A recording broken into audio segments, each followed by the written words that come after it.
السلام علیکم دوستو، امید ہے مزاج بخیریت ہوں گے۔ گزشتہ روز صارفین کے عالمی دن کے موقع پر مختصراً بات کی تھی۔ آج اسی سلسلے کو آگے بڑھاتے ہوئے اپنے ملک عزیز میں موجود قوانین اور کنزیومر کوڈ کے حوالے سے بات کریں گے۔ بات آگے بڑھانے سے پہلے اسی سے جڑا ایک واقعہ یاد آ گیا ہے، آپ کو سناتا چلتا ہوں، شاید اس صورتحال کو بہتر طور پر سمجھنے میں معاون ثابت ہو۔ کافی عرصہ پہلے کی بات ہے کہ کچھ خریداری کے سلسلے میں بازار جانا ہوا۔ وہاں پر ایک دوست سے ملاقات ہو گئی۔ وہ کچھ پریشان سے دکھائی دے رہے تھے۔ سلام دعا کے بعد پریشانی کی وجہ پوچھی تو کاندھے پہ لٹکائے لیپ ٹاپ کی طرف اشارہ کرتے ہوئے بولے کہ چند دن پہلے یہ لیپ ٹاپ خریدا ہے، اب اس میں کچھ خرابی نکل آئی ہے۔ دکاندار کے پاس شکایت لے کر آیا ہوں، لیکن وہ میری بات نہیں سن رہا اور اس خراب لیپ ٹاپ کو واپس یا تبدیل کرنے سے انکاری ہے۔ وہ ایک سیکنڈ ہینڈ لیپ ٹاپ تھا۔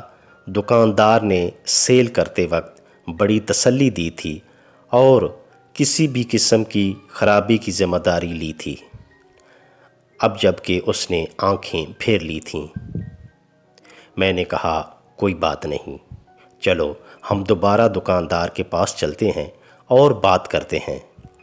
ہم دونوں دکان میں داخل ہوئے تو دکاندار چونکا، کیونکہ پہلے اکیلا دوست اس کے پاس گیا تھا، اب جب کہ ہم دو تھے۔ بات شروع کی اور کہا کہ چونکہ یہ لیپ ٹاپ خراب ہے، اس میں کوئی فنی خرابی ہے، اس لیے براہ مہربانی اس کو تبدیل کر دیا جائے۔ دکاندار پہلے کی طرح بہانے بازی کرنے لگا اور تبدیل کرنے سے انکار کر دیا۔ دکاندار کا پکا بل یعنی کہ کیش میمو ہمارے پاس تھا۔ آخر کار ہم نے وہ بل اس کو دکھاتے ہوئے کہا کہ آپ بات نہیں سن رہے ہو تو ہمیں پھر مجبوراً کنزیومر کورٹ جانا پڑے گا۔ تم جانو اور کنزیومر کورٹ جانے، جو بھی فیصلہ ہوا دیکھا جائے گا۔ کنزیومر کورٹ کا نام سنتے ہی دکاندار ڈھیلا پڑ گیا۔ اب اس کا ترش لہجہ تبدیل ہو چکا تھا۔ بڑے پیار و محبت سے باتیں کرنے لگا، ہمیں بٹھایا، چائے بھی پلوائی اور لیپ ٹاپ کو تبدیل کرنے پر رضا مند ہو گیا۔ ہم نے اپنی پسند کا ایک اور لیپ ٹاپ اٹھایا، اس کی اچھی طرح تسلی کی، مطمئن ہونے پر بیگ میں ڈالا اور وہاں سے رخصت ہو گئے۔ میرا دوست اب بہت خوش تھا۔ وہ بڑا حیران ہوا کہ آپ نے اس کو یہ کیا بولا ہے کہ اس کا لہجہ یکدم بدل گیا اور لیپ ٹاپ فوراً تبدیل کر دیا۔ وہ کہنے لگا کہ آخر مجھے بھی تو بتاؤ کہ یہ کنزیومر کورٹ کیا ہے۔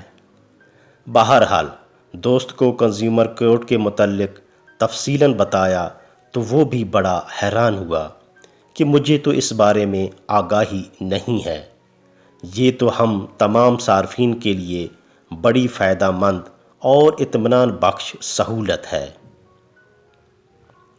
تو دوستو، ہم میں سے اکثریت کو اس بارے واقعتاً کوئی علم نہیں ہے اور حکومت کی طرف مہیا کردہ اس سہولت سے کبھی فائدہ نہیں اٹھایا۔ خواہ مخواہ فضول میں دکانداروں سے لڑتے جھگڑتے رہتے ہیں اور اپنے وقت کے ساتھ ساتھ پیسہ اور عزت نفس بھی برباد کرتے ہیں اور پریشانی الگ سے اٹھاتے ہیں۔ پاکستان میں صارفین کے حقوق کے تحفظ اور رہنمائی کے لیے ایک ادارہ جس کا نام ہے consumer rights commission of Pakistan 1998 میں قیام پذیر ہوا۔ یہ ایک خود مختار، نان پرافٹ اور نان گورنمنٹل ادارہ ہے جو کہ ٹرسٹ ایکٹ 1882 کے تحت بنایا گیا ہے۔ اس ادارے کا بنیادی مقصد صارفین کی دلچسپی، حقوق اور تحفظ کو یقینی بنانا ہے، اور اگر صارفین کو اس سلسلے میں کوئی قانونی مدد کی ضرورت پڑے تو یہ ادارہ اس سلسلے میں بھی مدد کرتا ہے۔ اس ادارے یعنی consumer rights commission of Pakistan نے پورے ملک میں بڑے بڑے شہروں میں کنزیومر کورٹس یعنی صارف عدالتیں قائم کی ہیں۔ یہ عدالتیں صارفین کو فوری اور بالکل مفت انصاف فراہم کرتی ہیں۔ اس ادارے کی ویب سائٹ کا لنک ڈسکرپشن میں ڈال دیا گیا ہے۔ آپ مزید معلومات اور رہنمائی کے لیے اس ویب سائٹ کو وزٹ کر سکتے ہیں۔ آپ یہ دیکھ کر حیران رہ جائیں گے کہ یہ ادارہ آپ کی مدد، رہنمائی، تحفظ اور حقوق کے لیے کس قدر خدمات سر انجام دے رہا ہے۔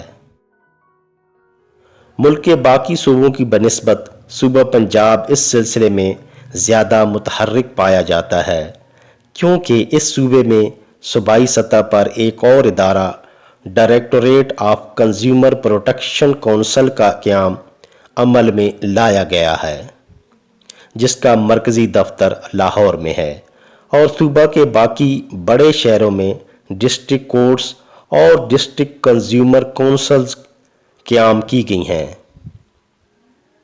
اس صوبائی ادارے کی ویب سائٹ کا لنک بھی ڈسکرپشن میں ڈال دیا گیا ہے۔ آپ مزید معلومات کے لیے ویب سائٹ وزٹ کر سکتے ہیں۔ دوستو، آپ یہ جان کر بہت حیران ہوں گے کہ اس صارف عدالت میں دعویٰ دائر کرنے کی کوئی فیس نہیں لی جاتی اور نہ کسی وکیل کی ضرورت پڑتی ہے۔ دعویٰ دائر کرنے کا طریقہ انتہائی آسان اور مختصر ہے۔ وہ طریقہ یہ ہے کہ کاروباری کمپنی، افراد، دکاندار کو نقصان کا ازالہ کرنے کے لیے سادہ کاغذ پر 15 دن کا نوٹس دیں۔ مسئلہ حل نہ ہونے کی صورت میں اپنے نام، پتہ، شناختی کارڈ اور نوٹس کی کاپی کے ساتھ صارف عدالت میں دعویٰ دائر کریں۔ دستاویزی ثبوت، رسید یا بل وغیرہ اگر موجود ہے تو منسلک کریں۔ جرم ثابت ہونے پر اس دکاندار کو صارف کی اصل نقصان کی تلافی کے ساتھ ساتھ جرمانہ اور قید کی سزائیں ہو سکتی ہیں۔ جرمانے کی مقدار 1 لاکھ روپے تک ہو سکتی ہے اور سزا 2 سال تک بڑھائی جا سکتی ہے۔ تو دوستو، اپنے حقوق اور مفادات کے تحفظ کے لیے ان صارف عدالتوں سے ضرور رجوع کریں اور اس سلسلے میں آگاہی ضرور حاصل کریں۔ ہم میں بہت کم لوگ ہی یہ جانتے ہیں کہ ان کے بطور صارف حقوق کے تحفظ کے لیے کتنا بڑا ادارہ اور عدالتیں کام کر رہی ہیں۔ تو دوستو، اس ویڈیو کو ضرور آگے شیئر کریں تاکہ آگاہی کا یہ سلسلہ پھیلتا جائے اور تمام صارفین تک یہ پیغام پہنچ جائے۔ یقیناً یہ ایک صدقہ جاریہ ہوگا۔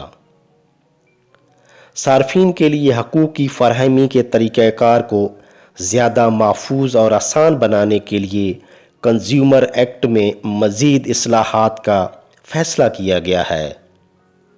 مفت اور تیزی سے انصاف فراہم کرنے کی بدولت ان کورٹس کو نہ صرف ملکی سطح پر بلکہ بین الاقوامی سطح پر بھی بہت پذیرائی مل رہی ہے۔